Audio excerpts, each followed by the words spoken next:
पुणे जिल्ह्यातील महत्त्वपूर्ण बातमी पाहूया।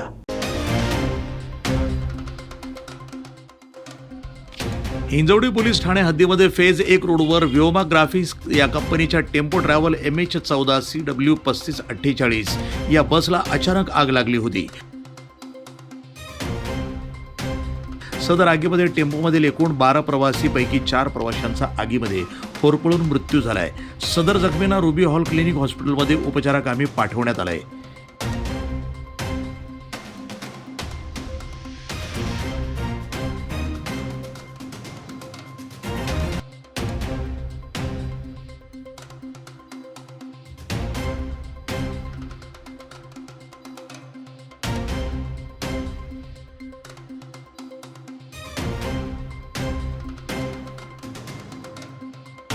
NTV news Marathi, Pune.